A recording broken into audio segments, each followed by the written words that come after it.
Bonjour à tous et bienvenue sur la chaîne YouTube du collectif Les Mots du Silence.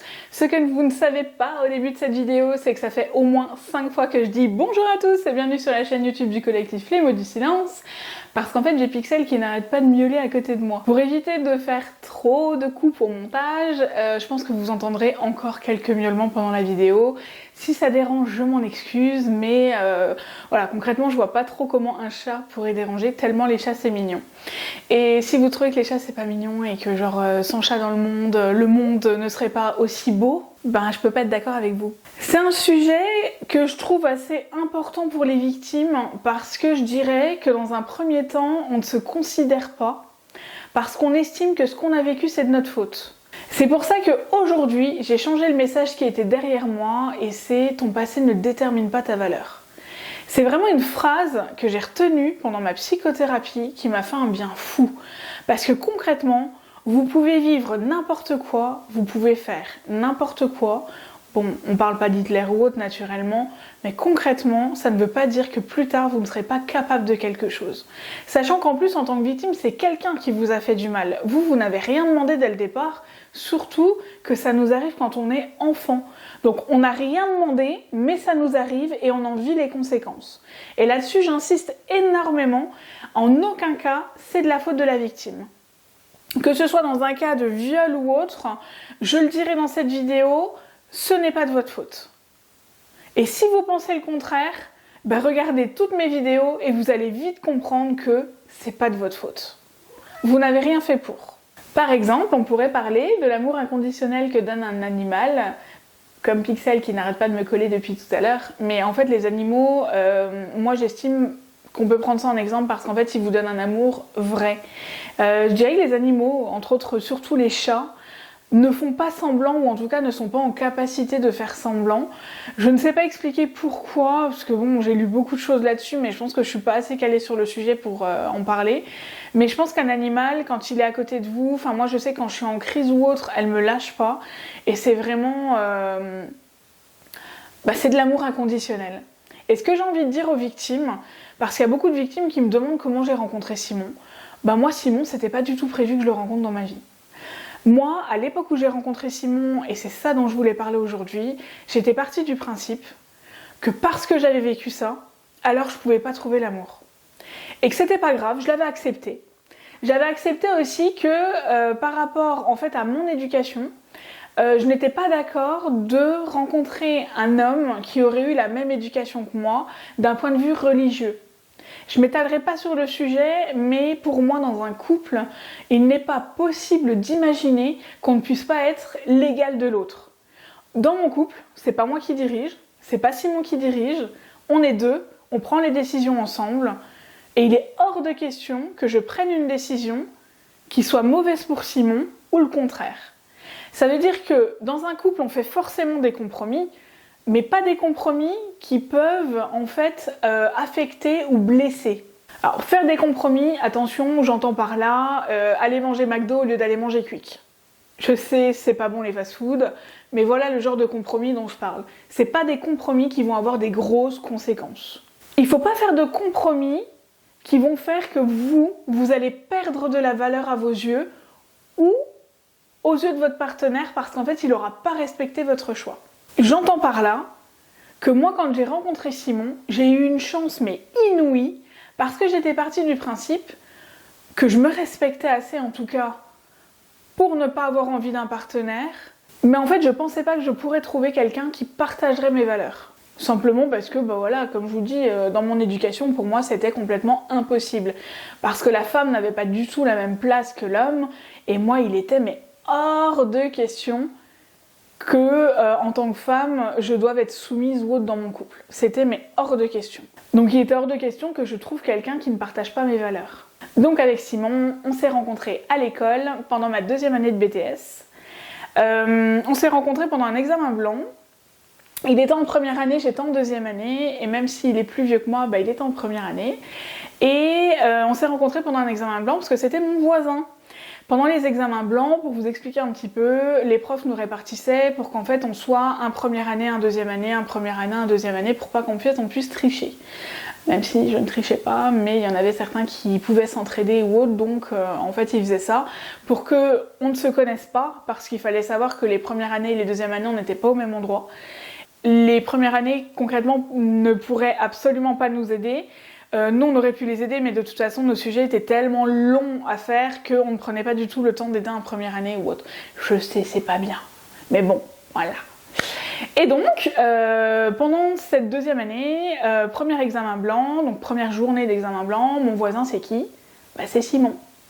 Mais à ce moment-là, on plaisante ou autre, et en fait, moi c'était en première année, voilà, on s'était juste parlé et tout, on n'avait pas plus parlé que ça, mais j'étais super contente de m'être bien entendue avec un première année qui était à côté de moi, parce que les premières années et les deuxièmes années, ils s'entendaient pas forcément super bien, et moi j'étais super contente d'avoir eu un voisin hyper cool toute la journée, parce que ça se passait pas toujours bien dans l'école, donc voilà.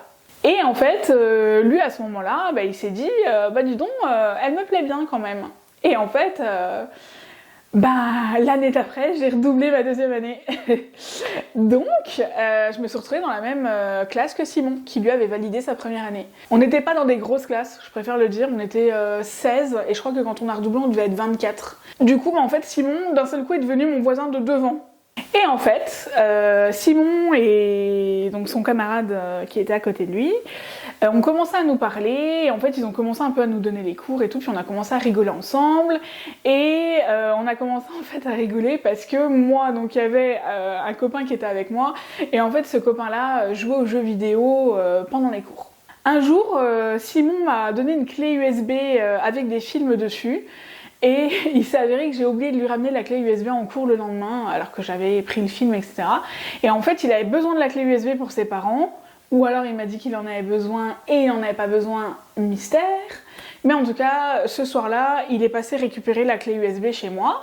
Et en fait, les choses en entraînant des autres, on a beaucoup parlé. Nous n'avons absolument rien fait, c'était en tout bien, tout honneur. Et en fait, on est devenus vraiment amis et on a commencé à partager, etc. Puis moi, je le prenais pour un bon pote. Parce que, comme je vous dis, j'étais dans mon optique de... Je finirai célibataire, c'est pas grave, avec tout ce que j'ai vécu, c'est pas possible que je trouve l'amour, c'est pas possible que je trouve quelqu'un qui partage mes valeurs, et comme voilà, je me battais déjà contre moi-même, qui accepte de vivre avec tout ce que je vis. Simon, je lui en ai pas parlé dès le départ, faut être très honnête.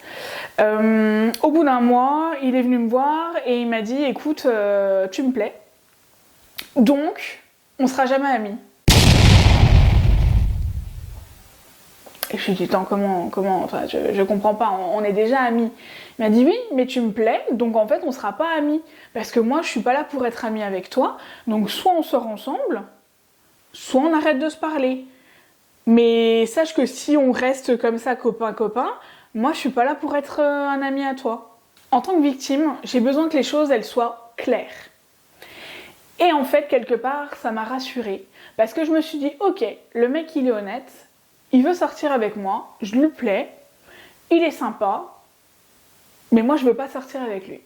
Alors qu'est-ce qu'on fait ? Et là à ce moment-là, je lui ai dit, écoute, je veux bien essayer. Mais d'abord on apprend à se connaître, puis si ça continue de bien se passer, pourquoi pas.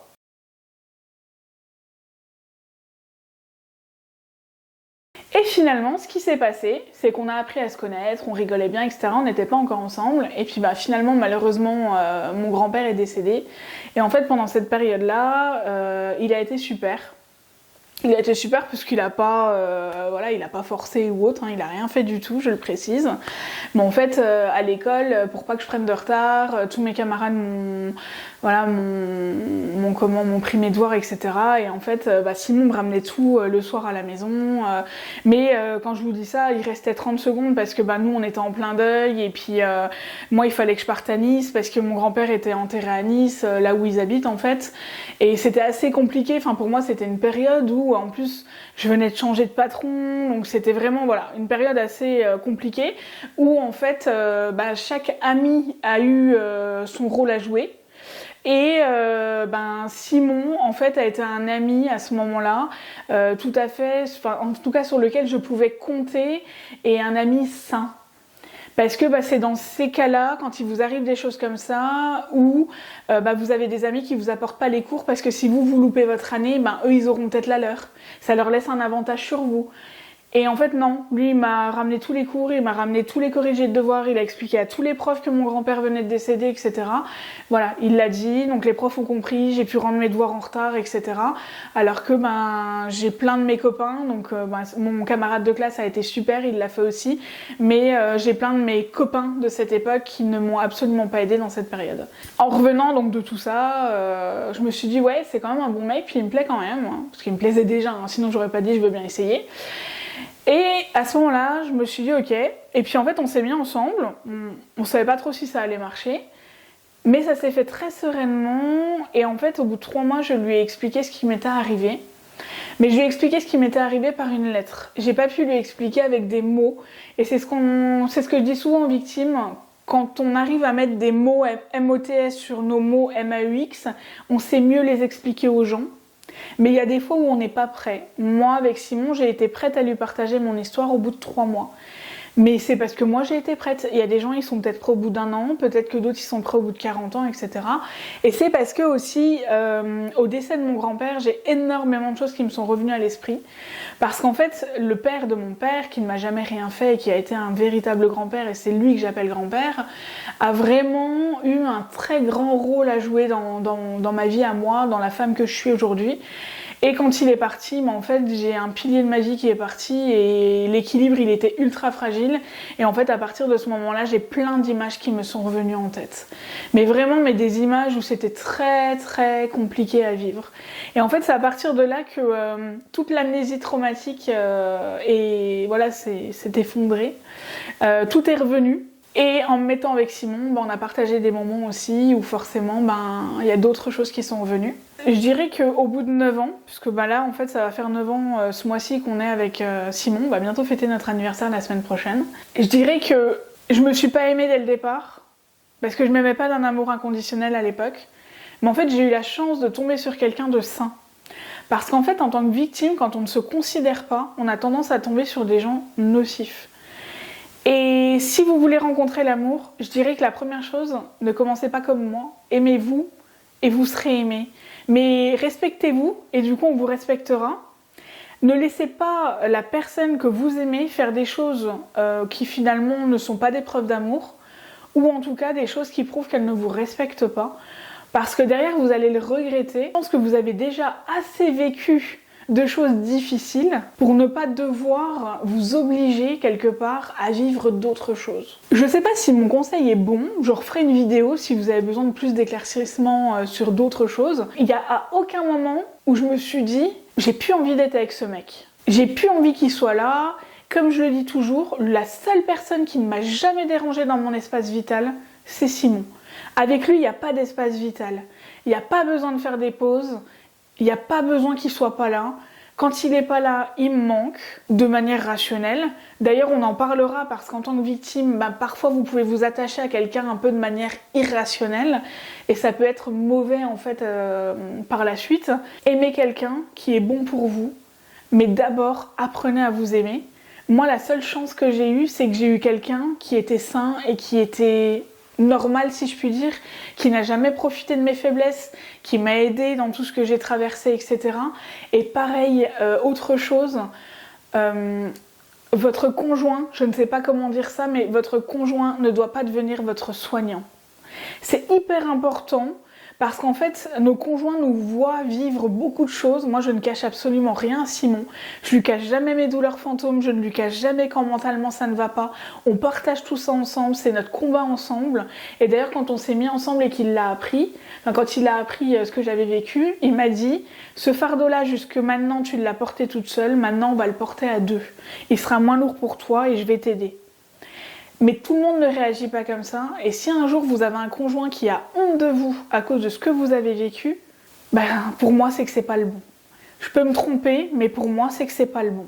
Aimez-vous, et j'ai envie de dire que quelque part, des fois, on s'aime tellement et on se respecte tellement, que si vous estimez que vous n'avez pas besoin de vous mettre en couple, ou alors que l'occasion ne se présente pas, comme si je puis dire, comme pour moi, je pense que c'est pas une maladie de rester célibataire. Ce que j'essaye d'expliquer dans cette vidéo, c'est que l'amour ne doit pas être une souffrance. Je pense qu'en tant que victime, on a déjà assez souffert pour en plus devoir souffrir au quotidien dans notre couple. Je sais pas si cette vidéo répondra à toutes vos questions que vous me posez en message privé, mais en tout cas, je pense qu'elle répondra à certaines. Si jamais il y a besoin, vous n'hésitez pas, vous me reposez des questions et je referai une vidéo à ce propos. J'espère avoir pu vous aider. Je vous dis à bientôt.